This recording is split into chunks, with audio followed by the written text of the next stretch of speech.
बिस्मिल्लाहिर्रहमानिर्रहीम, अस्सलाम वालेकुम। कॉलम शामिल फारूकी के। आइए आज हम क्या कॉलम सुनते हैं। रात भरी चली गोलियां, मरी एक गौरैया। ये कॉलम 22 जुलाई सन 2000 को शाया हुआ था। आइए सुनते हैं। इतवार 16 जुलाई के अखबार में यह खबर बाद लोगों ने शायद हैरत के साथ पढ़ी होगी कि पेरिस के एक नाइट क्लब में नौजवानों के दो ग्रुपों में झगड़ा हो गया। 71 नौजवानों ने अपने तई 23 मिनट तक नाइट क्लब में खूब दंगा फसाद किया, जिसके बाद पुलिस वहां पहुंच गई। पेरिस पुलिस के मुताबिक 23 मिनट के दंगो फसाद में किसी शख्स को खराश तक न आई।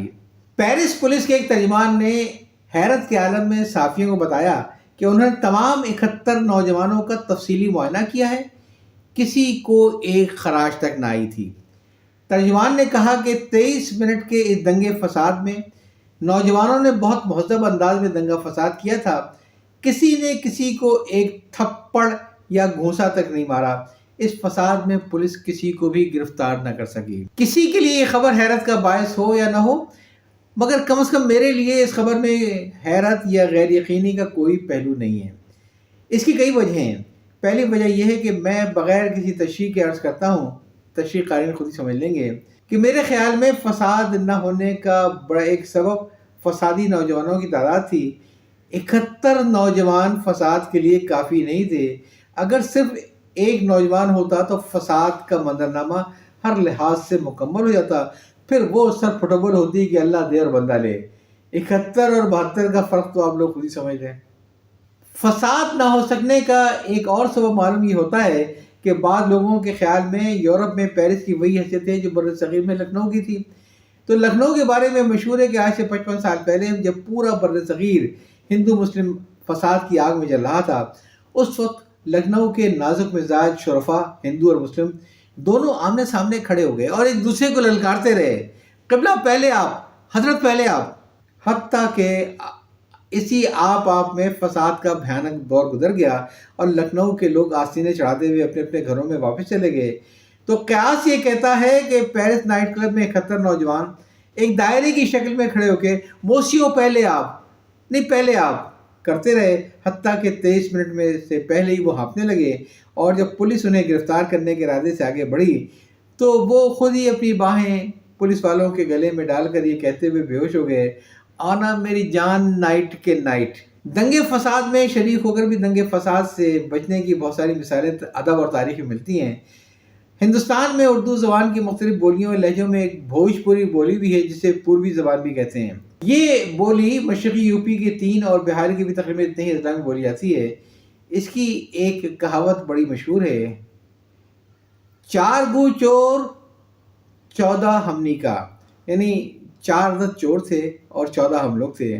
पके नहीं चोर भगे नहीं हमी का, दौड़ाया चोरों ने और भाग लिए हम लोग, बे भारे हमनी का। वाह क्या बात है हमारी।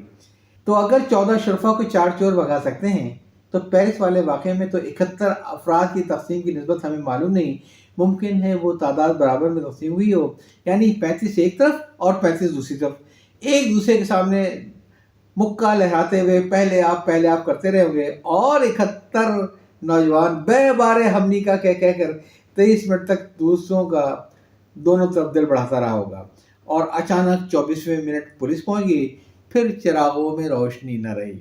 लेकिन इनसे भी ज़्यादा दिलचस्प वाक़या 1940 के अशरे में सूबे सरहद के जंगी पठानों के ख़ानदान का है, जिसके शाहिद और रावी उसी सूबे के एडवोकेट जनरल और पेशावर यूनिवर्सिटी के साबिक़ वाइस चांसलर मोहम्मद अली मरहूम हैं।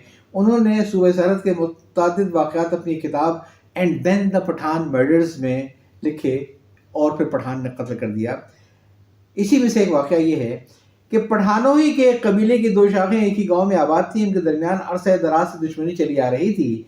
एक मरहले पर दोनों फरीकों की दरख्वास्त पर 17वीं सदी ईस्वी के मशहूर मुग़ल बादशाह जहांगीर ने भी उनके दरमियान बतौर सालिस मसालत की नाकाम कोशिश की थी, जिसकी तफसील उसने अपनी खुद नविश तो उसकी जहांगीरी में कलमबंद की है।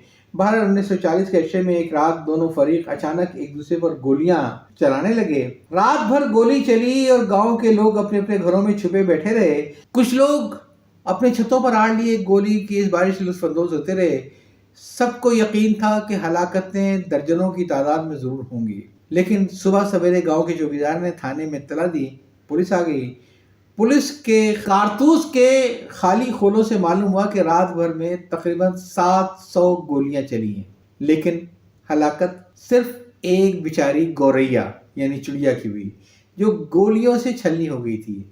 इसके अलावा और कोई चांददार न मरा न जख्मी हुआ।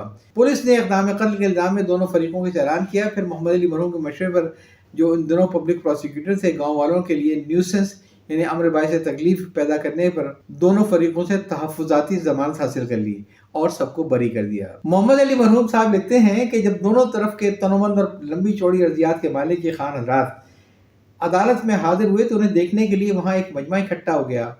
तमाम लोग फरीकैन की निशानाबाजी का मजाक उड़ा रहे थे और इनके लिए मुंह छुपाना मुश्किल हो रहा था।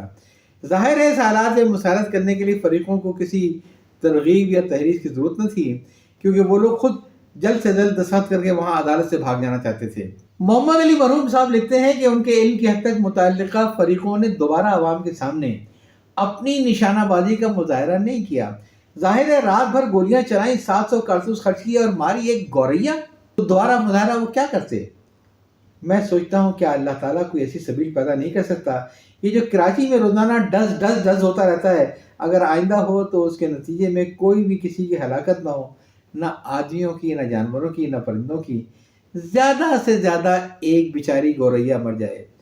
क्या कराची वाले पेरिस की जाबाजों, लखनऊ के नाजुक मिजाज बाकों और सरहद के एक पठान खानदान से निशानाबाजी का कोई सबक नहीं सीख सकते। कॉलम आप सुन रहे थे रात भरी चली गोलियां मरी एक गौरैया। ये कॉलम शाये हुआ था 22 जुलाई सन 2000 को। इसे तहरीर किया था जनाब शामिल फारूकी साहब ने। इजाज़त चाहता हूँ, अल्लाह हाफिज़।